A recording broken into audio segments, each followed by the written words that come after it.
What does it take to stand against the wealthy elite? Those who wield their privilege like a weapon to crush the voiceless.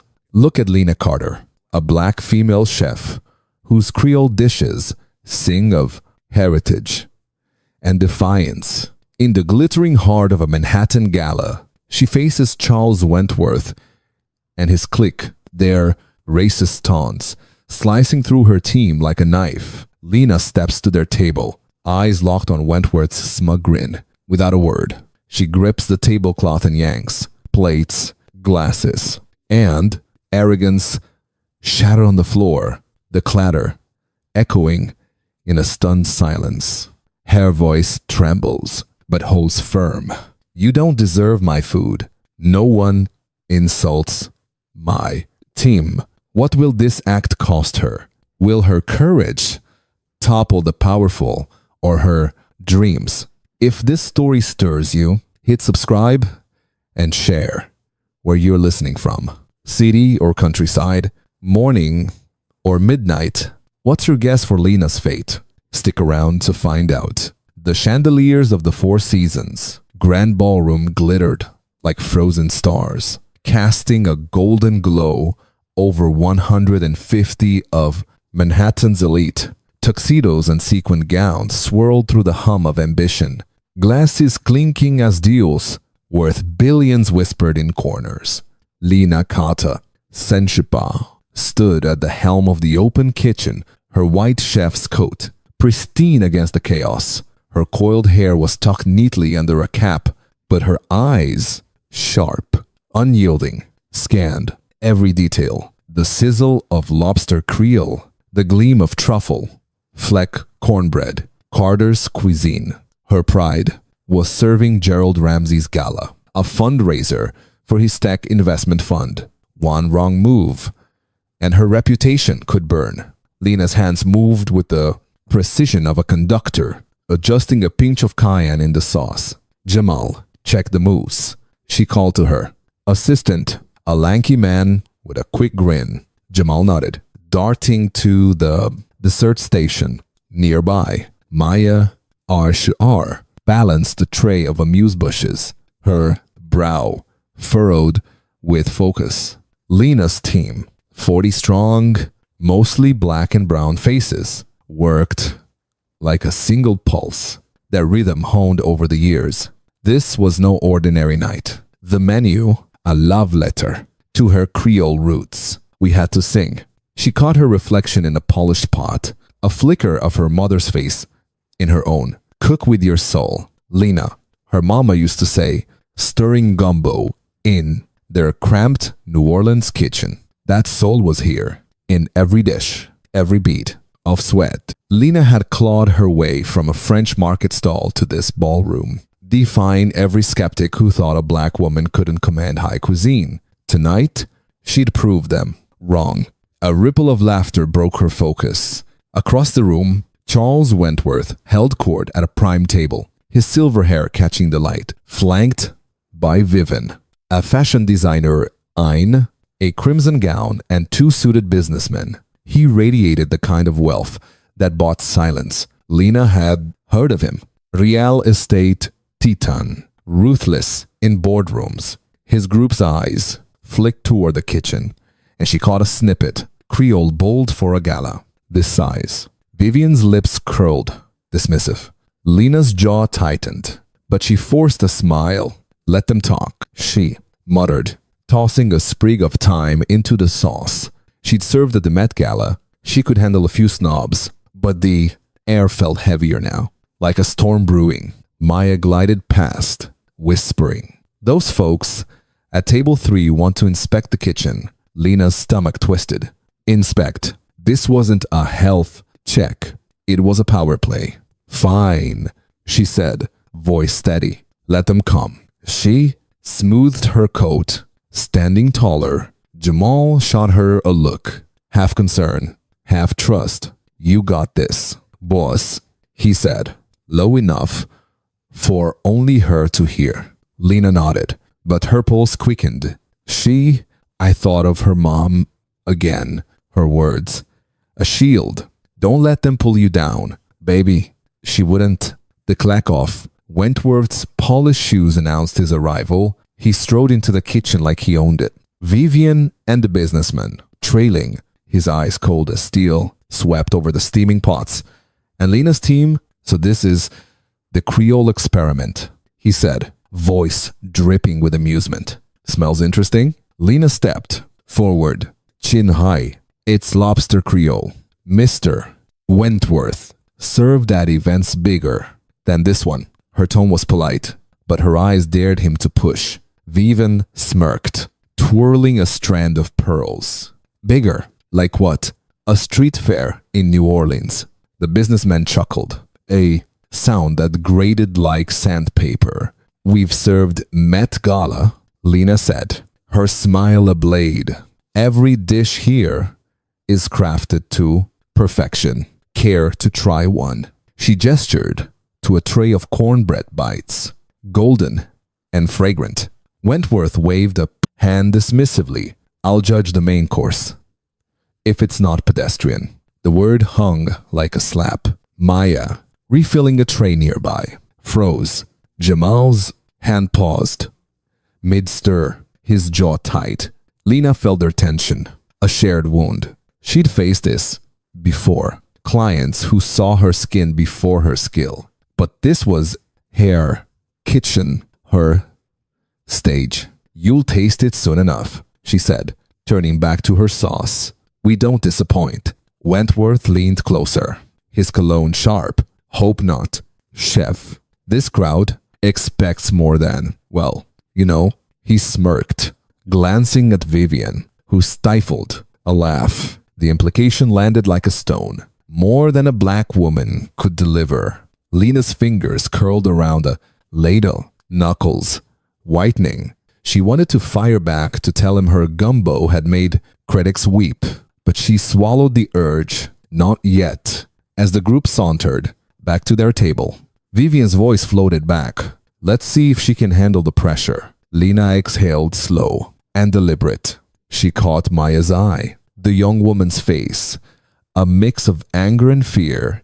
Keep your head up, Lena mouthed, and Maya nodded, shaky but resolute. The kitchen hummed back to life, but a shadow lingered.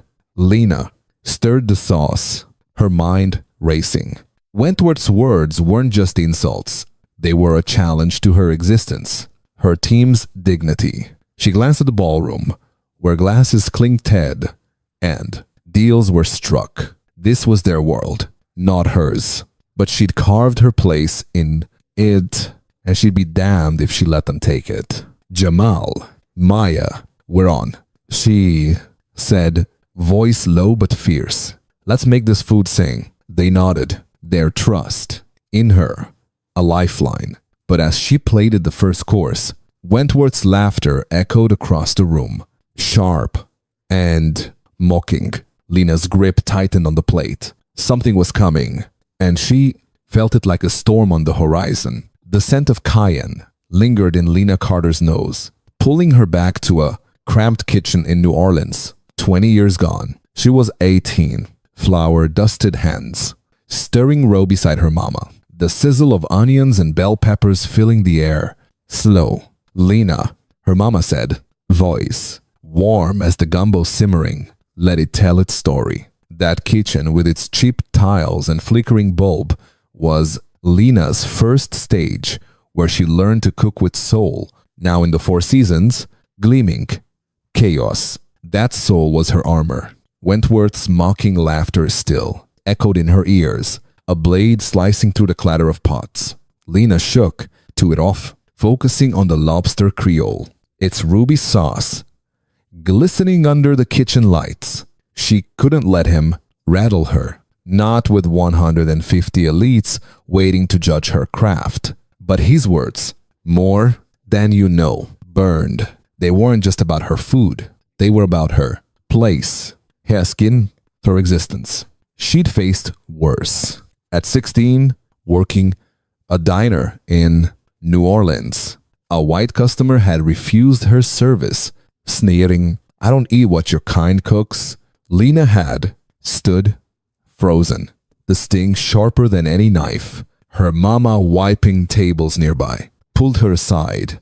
Later, they don't see you, baby, she'd said, eyes fierce. But you make them taste your worth. That lesson carried Lena through every door slammed in her face. After her mama passed, Lena, barely 25, took her recipes to the French market, selling po' boys from a rickety stall. Customers whispered, some in awe, some in scorn. A black girl doing this. They'd mutter, eyeing her gumbo. She worked till dawn, perfecting sauces, ignoring the doubters. One night, a critic from Nolabite stopped by, took a bite, and wrote a review that changed everything. Carter's food is a revelation. He'd said that clipping framed in her office was her first victory. Carter's cuisine grew from that stall to a 40-strong team, serving galas and weddings. Lena handpicked her crew. Jamal, whom she'd found sleeping in an alley, and trained as her right hand. Maya, a shy college kid with a spark. Lena recognized they were family bound by sweat and pride. She gave back, too, funneling profits to a community scholarship. No one rises alone, she'd tell her team, and they believed her. Now, as she plated the first course, Wentworth's voice cut through again, loud from his table. Let's hope the chef doesn't choke under pressure. Vivian's giggle followed, sharp as glass. Lena's hand paused, a shrimp trembling on her tongs. She glanced at Maya, who was refilling water glasses nearby, her shoulders hunched. Jamal, stirring a pot, shot Lena a look steady, urging her to hold the line. Her mind flashed to another memory. Her first big catering gig, a corporate event in Baton Rouge. A guest drunk had called her the help in front of the crowd. Lena had smiled, served the meal, and cried in her car later. Never again. She'd vowed that promise pulse now, urging her to act, but she tamped it down. This was Ramsey's Gala. One misstep, and Carter's cuisine could crumble. Keep it tight, she called to her team, voice low but firm. They nodded, moving faster, but the air was thick with tension. Maya approached, tray empty, her brown eyes wide. They're coming back. Miss Carter, table 3. Lena's stomach nodded. Wentworth group again. She wiped her, hands on her apron, steeling herself. The kitchen door swung open, and Wentworth let his posy in his smirk, wider now. Vivian trailed, her crimson gown swishing. The businessman flanking her like bodyguards. Thought we'd check on progress, Wentworth said, leaning against the counter. His eyes flicked to Maya. Then Lena, hope you're not serving. What's that street food you're known for? Lena stepped forward, blocking his view of Maya. It's Creole cuisine. Mr. Wentworth. Lobster, cornbread, mousse with bourbon, world class. Like my team. Her voice was calm, but her pulse thundered. Vivian snorted, inspecting her nails. World class. That's a stretch for this setup. One businessman chuckled, muttering. New, Orlean flair. Ooh. Jamal's spoon clinked cloudly against a pot. His restrained fraying. Lena shot him a glance. Stay cool. She turned back to Wentworth, forcing a smile. You'll taste it soon. Every dish is perfect. But Wentworth leaned closer, his breath sour with wine. Perfect's a big word. Chef, let's see if you belong here. The words hit like a fist. Belong. Lena's mind raced. Every insult, every doubter, every no. She turned into a yes. She thought of her mama's gumbo, the way it brought strangers together. Her food belonged anywhere. But Wentworth's eyes said otherwise, and his group's laughter was a chorus of agreement. Maya, carrying a tray of glassware, brushed past, her hands shaking. Vivian's voice rang out sharp. Careful, girl, don't drop those. You're used to cleaning up, right? Maya froze, her tray wobbling. Lena's heart lurched. She stepped toward Maya, touching her arm. You're fine, she whispered. but her eyes locked on Vivian, burning. Wentworth clapped slowly, mocking quite the operation. Let's hope the food's better than the staff. Lena's fingers curled, nails biting her palms. She wanted to scream to throw them out, but the gala's weight pressed down Ramsey's guests, the contracts, her team's livelihoods, all on her shoulders. She turned to the stove, stirring the sauce, its heat mirroring her own. "We're on schedule," she said, voice tight.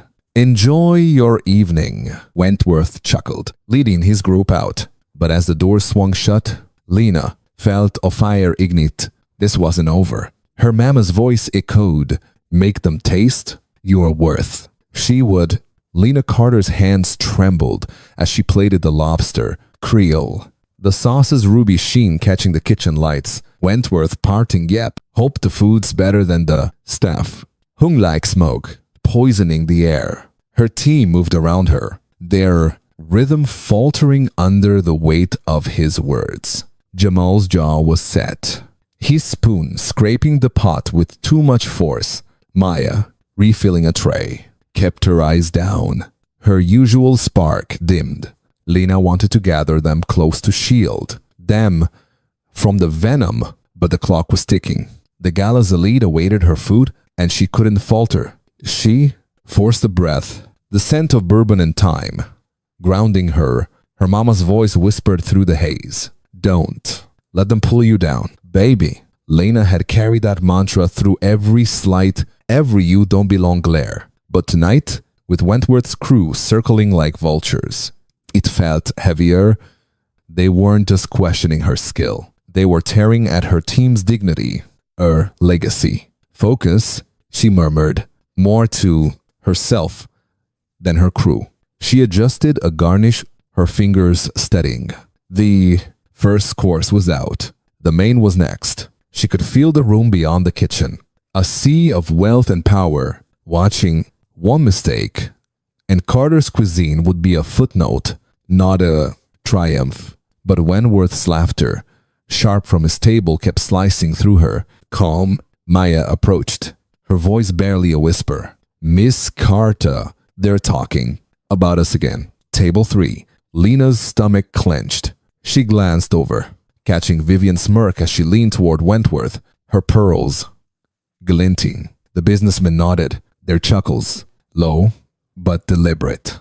Lena's pulse thundered. They weren't just guests. They were predators hunting for weakness. "Let them talk," Lena said, her tone firmer than she felt. "We've got work to do." Mia nodded, but her hands shook. As she lifted a tray, Lena's heart HAG. Mia was her youngest, a college kid with dreams as big as Lena's had been. She deserved better than this. The kitchen door swung open again, and Wentworth's group returned, their presence like a cold front. Vivian Liz, this time, her crimson gown sweeping the floor, were curious. She purred, her voice dripping with condescension. "How's our exotic menu coming along?" She lingered on exotic, making it sound like an insult. Lena stepped forward, blocking Maya's path to the pass.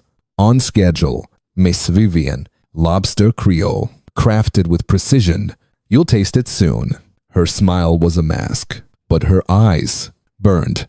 Vivian tilted her head, inspecting Lena like a specimen.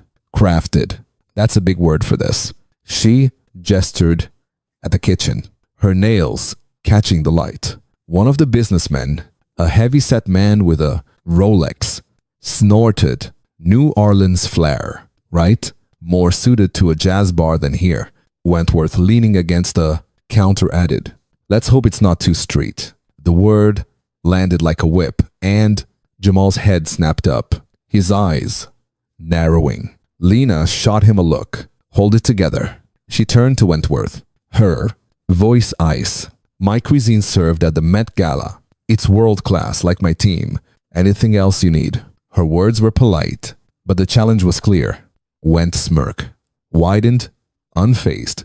"Just making sure you're up to the task, chef. This isn't your usual corner. Market." The dig hit deep, conjuring memories of her French market stall, where she'd poured her soul into every po' boy. Lena's nails bit into her palms, but she kept her face neutral. She thought of her mama stirring gumbo with a smile, saying, "They'll taste your worth." She wanted to believe it, but Wentworth's eyes said she was less than nothing. Vivian, bored, wandered to Mia's station.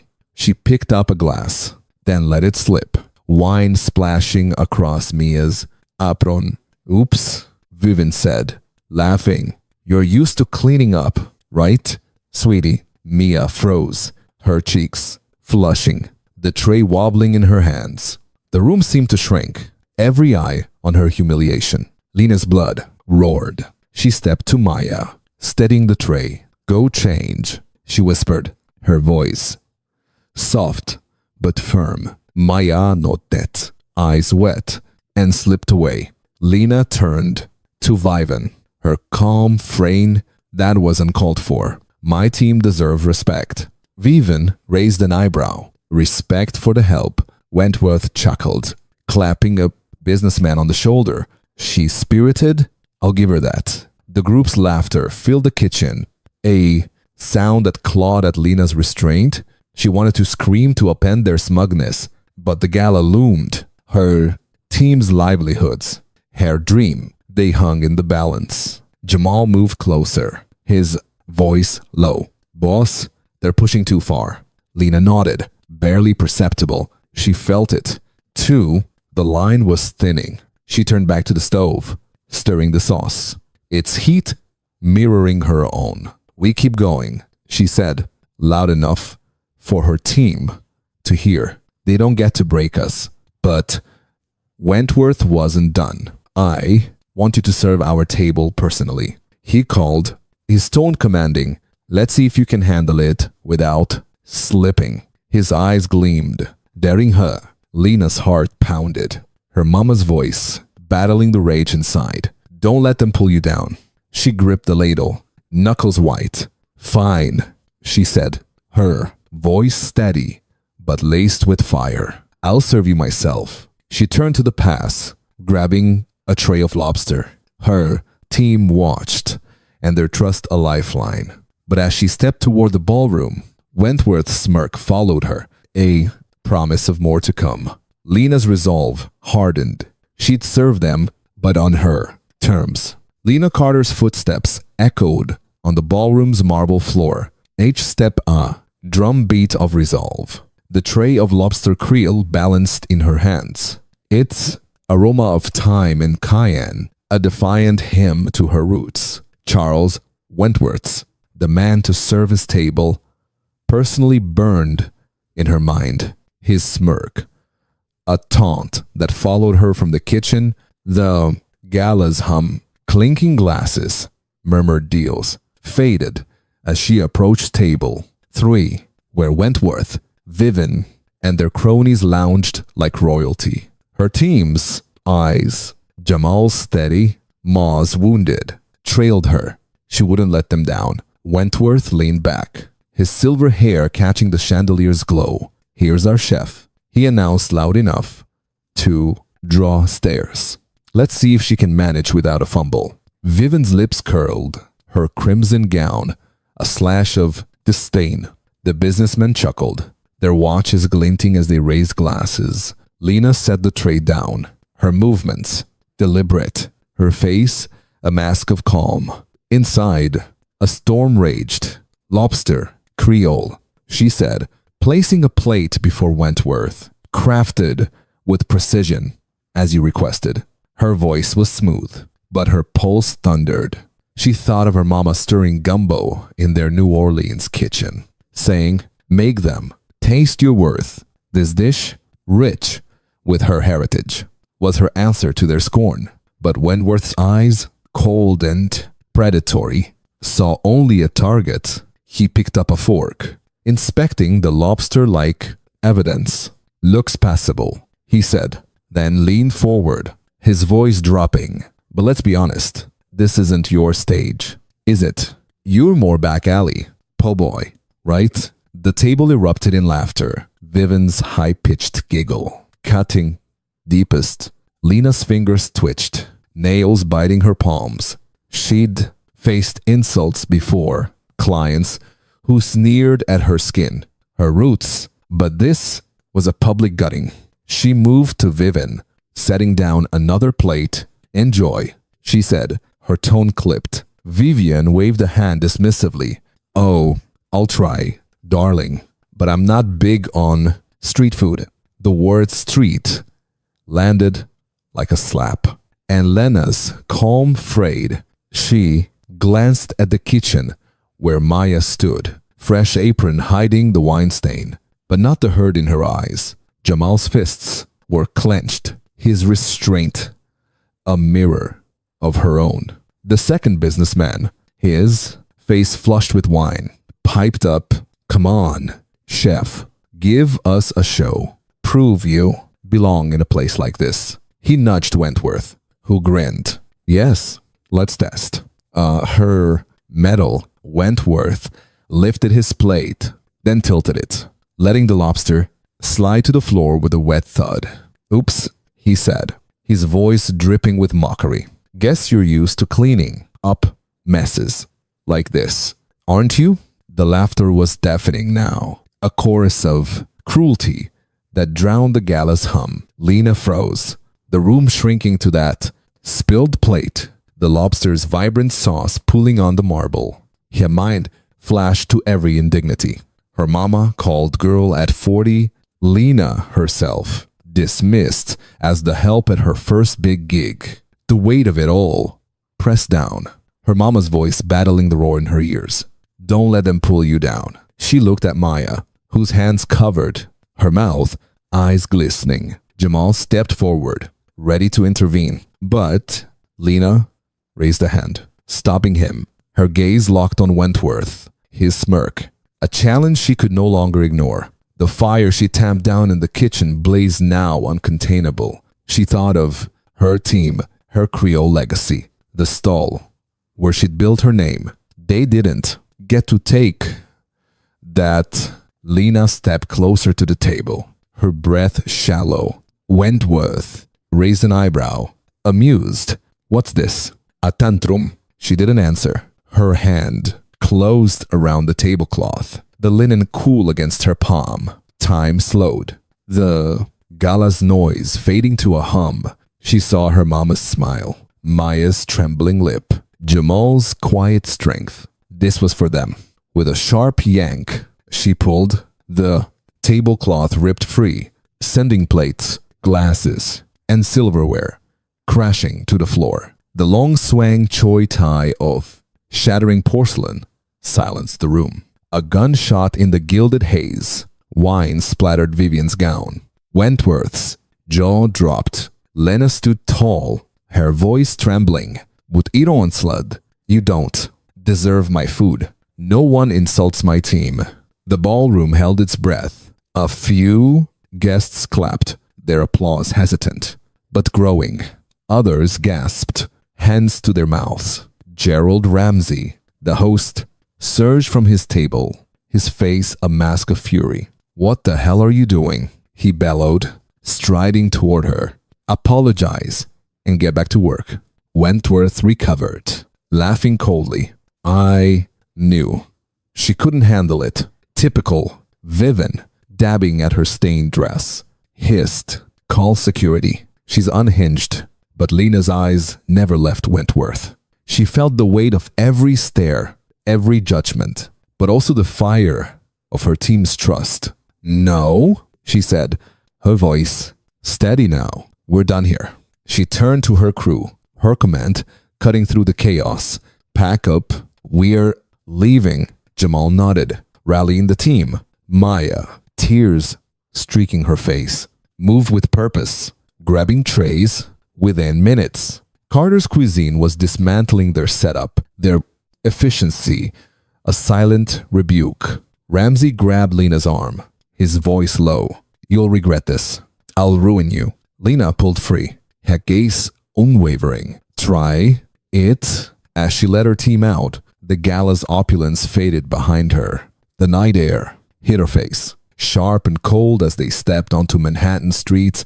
Her team gathered around, their breath visible in the chill.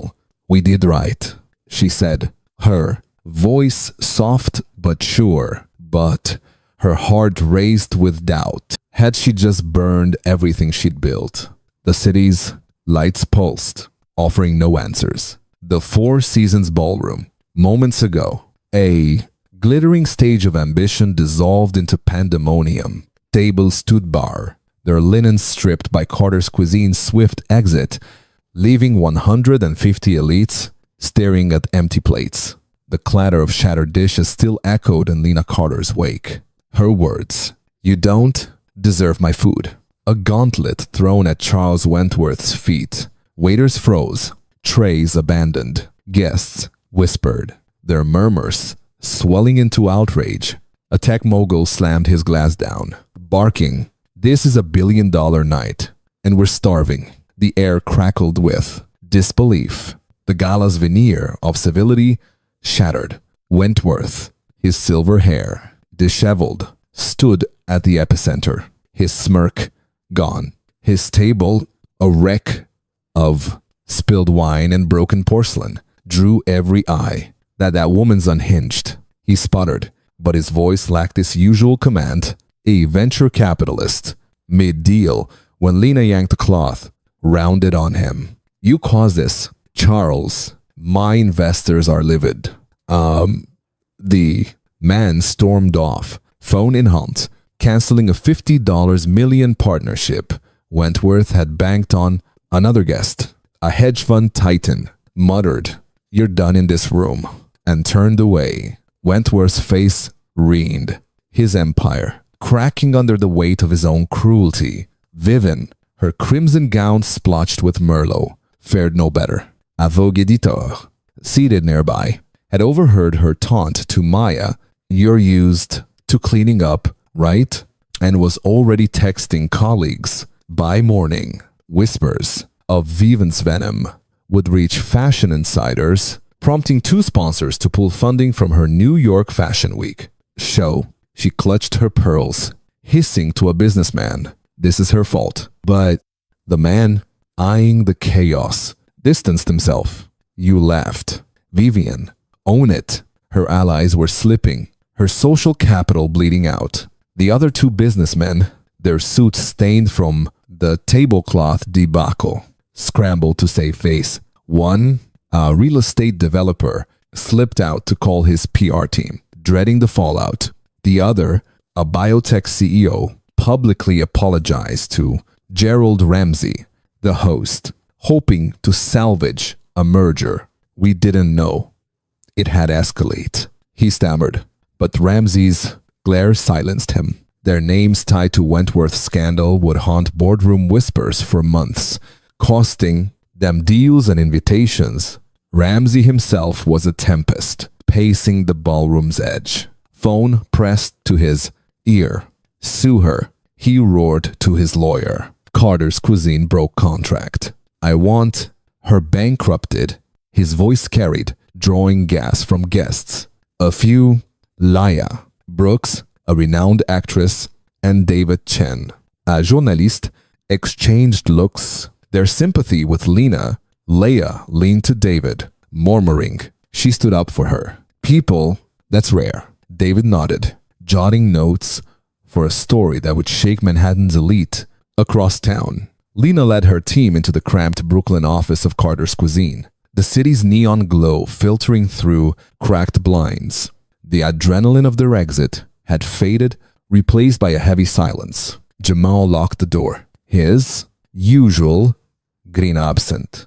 Maya sat, her fresh apron crumpled, staring at her hands. The team, 40 strong, gathered around folding tables, their faces a mix of pride and fear. Lena stood before them, her chef's coat unbuttoned, revealing a t-shirt worn from years of hustle.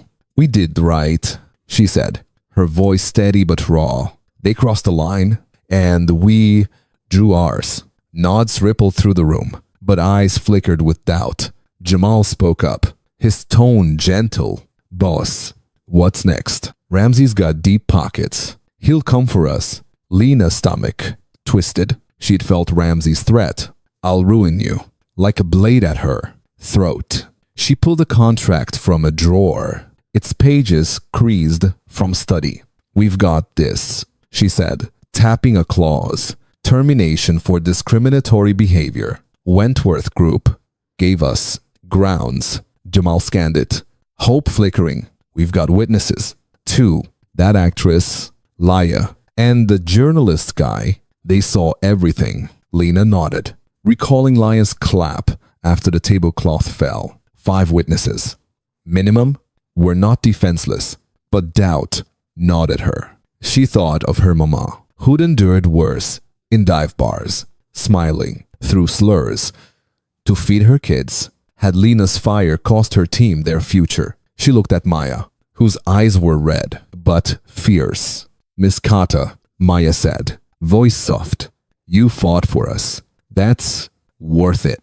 The team murmured agreement. Their loyalty, a lifeline, Lena's throat tightened, but she pushed forward. Jamal, call our lawyer. We need to prep tonight. She turned to the group. Go, home, rest. Tomorrow we fight. They dispersed, their steps heavy, but heads high. Alone, Lena sank into a chair. The office's hum-only company. Her fingers traced a frame photo on the desk. Her and her mama laughing over a pot of gumbo. Did I do right? Mama, she whispered, the question unanswered. Outside, Manhattan pulls it. Indifferent. Lena's mind raced. Ramsey's lawsuit. The Gala's fallout. Her team's bills. She'd built Carter's cuisine from a market stall, defying every no. But this was bigger. Wentworth's wealth. Vivian's connections. Ramsey's wrath. They could crush her. Yet, she saw Mia's trembling hands, Jamal's clenched fist, and felt the fire that had driven her to act. Her phone buzzed. A voicemail from Ramsey's lawyer, demanding a meeting. Lena deleted it, her resolve hardening. She opened her laptop, pulling up the contract again. The clause was clear. Her witnesses solid. She thought of her mama's gumbo, how it had silenced doubters with a single bite. They'll taste my worth, she said. The words, a vow.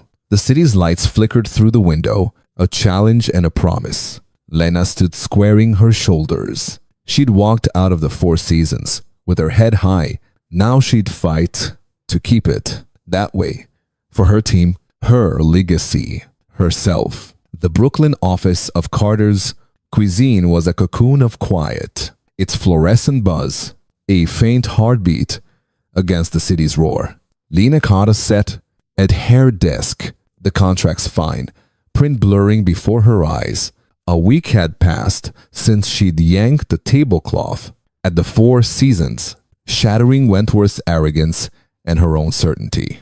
The memory of her team's exodus, heads high, hearts heavy, lingered, but now the weight of consequence pressed harder. She'd drawn a line, but at what cost? Her laptop glowed with grim numbers. 3 major clients had candled, spooked by rumors of her outburst.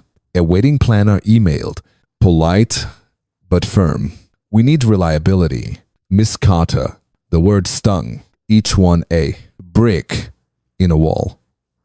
Closing her in, bills piled up, rent for the office, salaries for her 40-strong team, legal fees looming like storm clouds. Lena rubbed her temples, the ache, pulsing in time with her doubts. Had she let her fire burn too bright? She leaned back, and her chair creaking, and caught sight of the frame photo, her and her mama laughing over a gumbo pot in New Orleans. That kitchen with its chip tiles had been her sanctuary. Now her office felt like a battlefield. The war, not with Wentworth, but with herself. She'd stood up for Maya, for Jamal, for their dignity. But the price was steep. Last night she dreamed of an empty kitchen, laughter echoing as her pots rusted. She'd woken husping, The fear, real. Had she broken her own dream? The door swung open and Jamal stepped in, his usual grin replaced by a frown. Boss, we lost the Henderson Gala. They're going another direction. He air quoted the words, his voice bitter. Lena's stomach sank. The Hendersons were old clients, loyal until now. They say why? She asked, though she knew. Jamal shrugged. Didn't have to. Words out. You're unpredictable. Lena's fingers tightened around the pen. The plastic creaking. Unpredictable. A code for too bold, too black, too much. She'd heard it before. In souple fonds, clients who praised her gumbo but hesitated to book her for upscale events. But this was louder. A chorus, led by Ramsey's wrath. And when influence, she thought of her mama, who'd smiled through slurs to keep food on the table. Should I have smiled? Mama, she whispered. The photo silent. Her phone buzzed. A text from a colleague, a white chef she'd once admired. Lena, apologize to Ramsey. Save your business. The words were a slap. She tossed the phone down. It's Clara echoing. Apologize for defending her team. The idea churned her stomach, but doubt crept in. Carter's cuisine was her life's work, built from a market, stole through sweat and defiance. Could she let it crumble? The office door opened again, and Maya slipped in, her apron slung over her shoulder. Miss Carter, are you okay? Her voice was soft, her eyes searching. Lena forced a smile, just crunching numbers. Kid, but Maya didn't budge. She sat across from Lena, her hands twisting. I heard about the Hendersons. It's because of me, isn't it? If I hadn't let Vivan stop. Lena cut in, her voice firm. This isn't on you. It's on them. Wentworth, Vivan, they're poison. Maya's eyes glistened, but she nodded. You fought for us. I've never seen that. Her words hit Lena like a wave, washing away some of the doubt. She saw Maya's stained apron in her mind, Vivian's cruel laugh. No, she wouldn't apologize. Jamal returned, rallying the team for an impromptu meeting. They crowded the office, their faces a mosaic of worry and resolve. Lena stood, her chef's coat discarded, her t-shirt worn, but proud. We're in a rough spot, she said, her voice wrong. Clients are bailing, and Ramsey's coming for us. But we didn't walk out for nothing. We stood for something. Nods rippled through the room. A line cook, Marcus, spoke up. Boss, I've been called worse than what Wentworth said. You didn't let him win. Others chimed in, their voices. A chorus of loyalty. Maya stood, her shyness gone. Miss Carter, you showed me I'm worth fighting for. We're with you. The team clapped, their sound.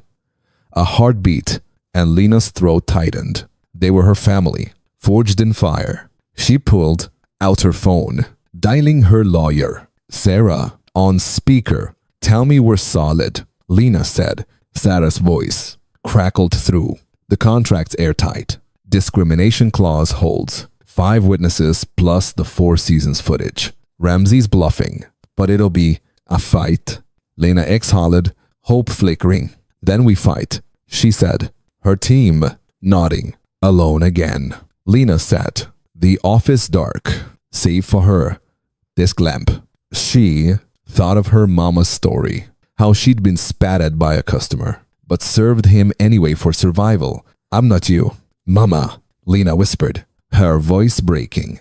I can't bend. But the bills, the cancellations, the whispers, they were tied. Pulling her under, she saw her team's faces, their trust. A lifeline. She'd built this from nothing. She could rebuild. Her phone lit up. A new email from Ramsey's lawyer, demanding $500. Null Fotemisches. Lena's heart sank, but her jaw set. She opened her laptop, pulling up the witness list. Laya, Brooks, David Chen, 3 others. They'd seen Wentworth's venom, Vivian's cruelty. She thought of her lobster Creole, how it had silenced critics. "They'll taste my worth," she said. To her voice a vow. The city's hum seeped through the walls. A challenge. She'd meet. Lena stood, her shadow tall against a photo of her and her mama. She'd walked out of the gala with fire. Now she'd faced the storm for her team, her legacy, her soul. The Brooklyn courthouse smelled of wax and old paper, its wood-paneled walls pressing in as Lena Carter sat rigid in the gallery. The memory of her office's dim lamplight, the weight of unpaid bills, felt distant now, replaced by the sharp reality of this moment. Ramsey's $500. Zero. Zero lawsuit loomed like a guillotine, threatening to sever Carter's cuisine from existence. But Lena's fire, kindled by her team's trust and her mama's lessons, burned steadily. She adjusted her blazer, her fingers brushing the photo in her pocket. Her and her mama smiling over gumbo. Today, she'd fight for them both.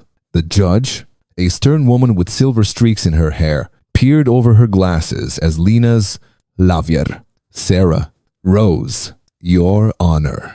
We present video evidence from the 4 seasons corroborated by 5 witnesses." The courtroom screen flickered, and there it was. Wentworth's sneer. Vivian's whine. Soaked taunt. The lobster hitting the floor. Lena's breath caught as her own. Voice rang out. Lena Carter stood in the Manhattan courtroom, her pulse pounding so loudly she could hear little else. The words that had ignited the storm still rang in her mind. "You don't deserve my food." The crash of the tablecloth had silenced the gala, but here in the courthouse, it echoed differently. Around her, the gallery shifted, some nodding, others squirming, all witnesses to the ugliness that had spilled across that night. Sarah, sharp and unwavering, rose to call her first witness. Leah Brooks, the actress whose elegance carried the weight of truth, stepped forward. Her testimony was a blade of clarity, cutting through excuses. She described Wentworth's deliberate insult, the disdain in his voice, as he mocked Lena's food and heritage. Her words made the air itself feel heavy. David Chen, a journaliste, followed. His notes were meticulous, his delivery steady. He recounted every cruel moment with the discipline of a craftsman, weaving facts into a portrait of contempt. Then came the stories that cut deepest. Vivian's humiliation of Maya, a young server, reduced to sport. Lena had stepped in, shielding her team not only from ridicule, but from the crushing weight of systemic disrespect. More witnesses spoke. Gala staff, a guest, each adding brushstrokes to the same picture. Cruelty disguised as power. The narrative was undeniable. Across the aisle, Ramsey's lawyer, in a sleek pinstripe suit, countered with icy confidence. He argued breach of contract, claiming Lena had sabotaged a billion-dollar event with her so-called tantrum. But the judge's frown deepened. Sarah stood again, her voice measured and firm.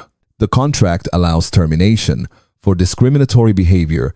Mr. Wentworth's words triggered it." The screen flickered, replaying the video. Wentworth's mocking drawl, his so-called back alley po-boy jive, filled the courtroom. Gasps rose. The insult was laid bare for all to hear. The gavel fell, crisp and final. Case dismissed. "Mr. Wentworth, you'll pay Miss Carter $100,000 for reputational damage." Relief coursed through Lena like water breaking through a dam. Her hands trembled as her breath caught in her chest. The room blurred around her. But outside, the spring air of Manhattan was sharp, almost cleansing. The skyline rose before her like steel carved against the pale sky. Jamal clapped her shoulder, his grin wide and sure. "We did it, boss." Maya, eyes brimming with tears, wrapped her arms around her. "You saved us." "Miss Carter," Lena smiled, though her heart carried more than triumph. She felt the sting of every client who had fled. Every whisper that had branded her difficult. Victory was sweet, yes, but the wound still pulsed beneath the surface. She thought of her mama, who had stood tall through insults and hardship, never bending, never breaking, but never tasting a win like this. Lena's voice was soft, but steady. We're not done yet. The very next morning, the office hummed with new life. Phones rang. Energy replaced dread. Then came the call. Laia Brooks again, her voice warm through the receiver. Lena, I want Carter's cuisine for the Met Gala. Your Creole soul belongs there. Lena froze, her pen dropping to the desk. The Met Gala, fashion's highest stage, a place she had brushed, but never claimed. Why me? She whispered. Laia laughed. Because you've got fire and talent. I need both. The contract arrived. 6 figures. Bold on the page. A lifeline for her battered team. But blessings often come in waves. Days later, a letter arrived from the NAACP, embossed and formal. They wanted Carter's cuisine for their annual gala, a 3-year deal worth $1 million.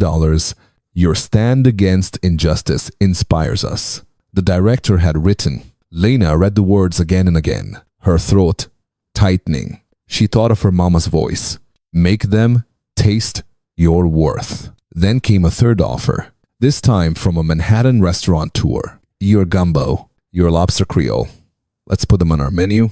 Partnership, 50-50 split. Sunlight streamed through the cracked blinds as Lena leaned back in her chair. 3 clients gone.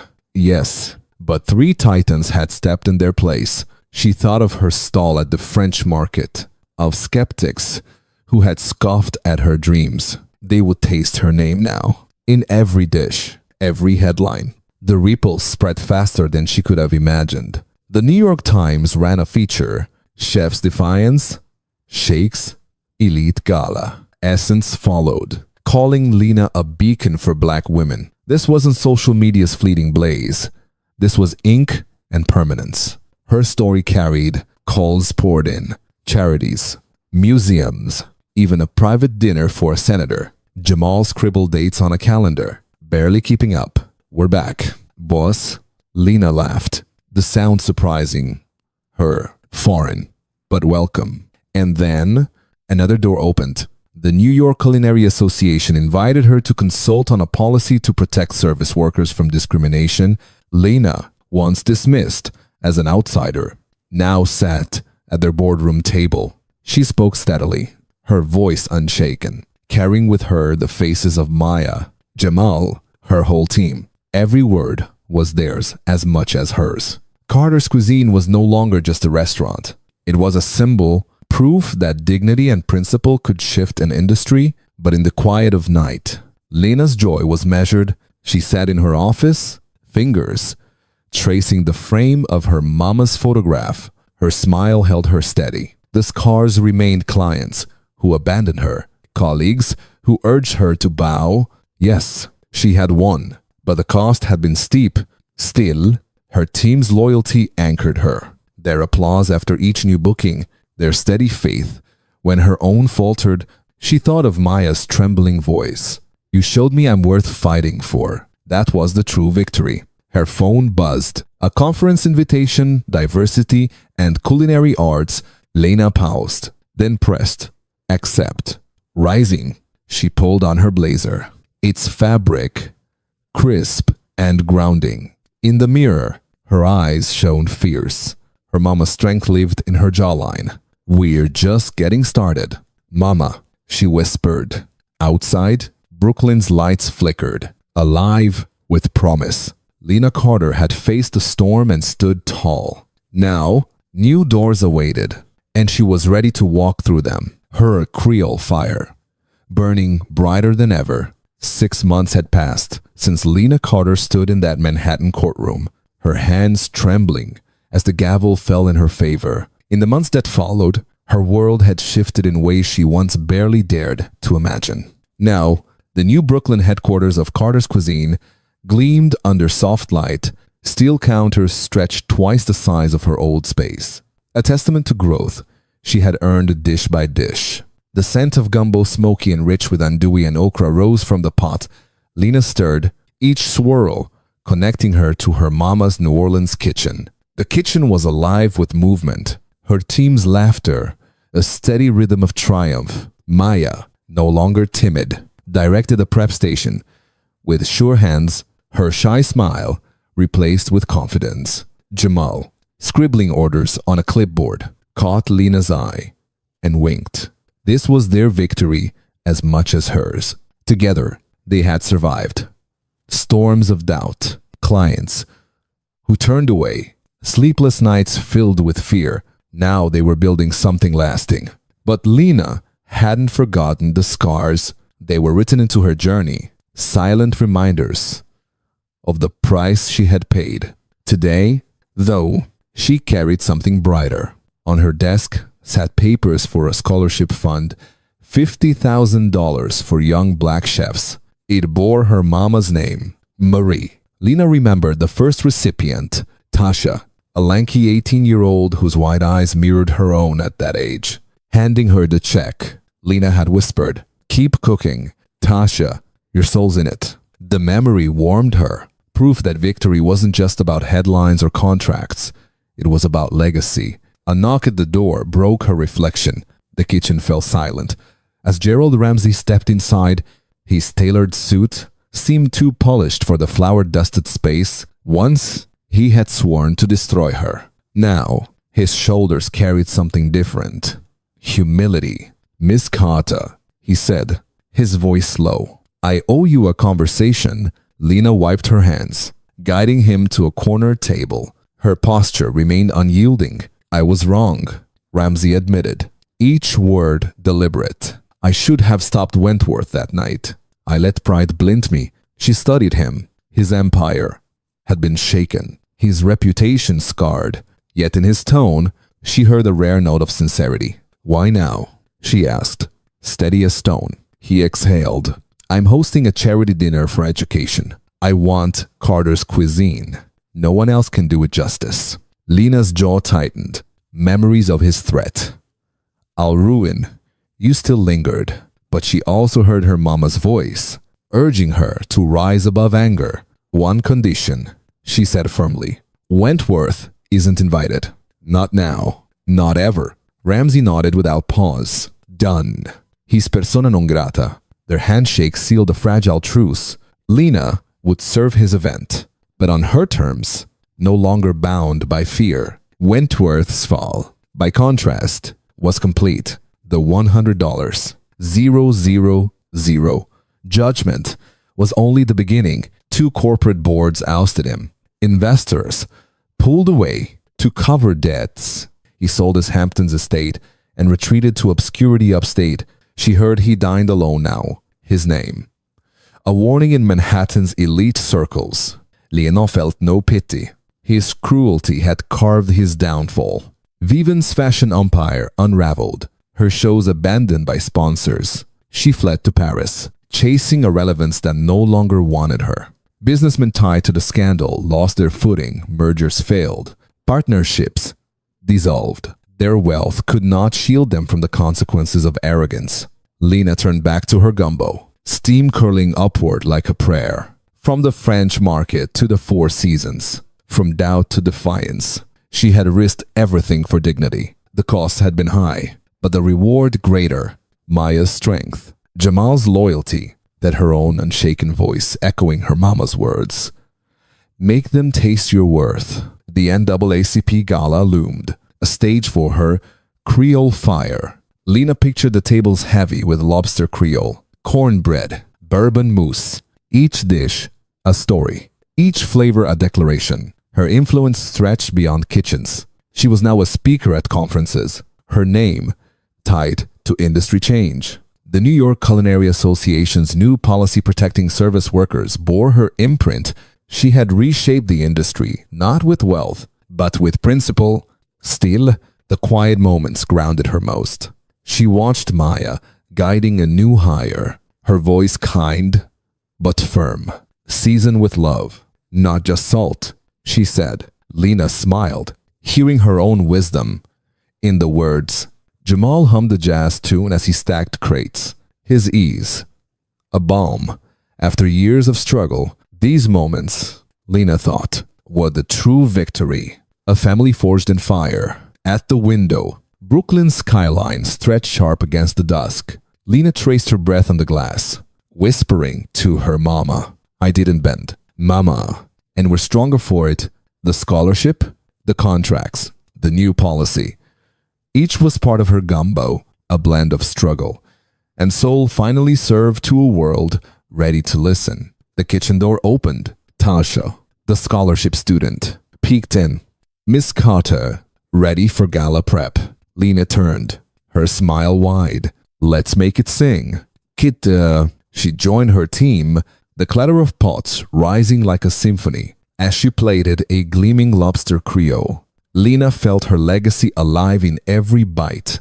Her gumbo still simmered, a testament to defiance and soul. From a shattered gala to a soaring legacy, she had proved that standing tall against injustice could change the world.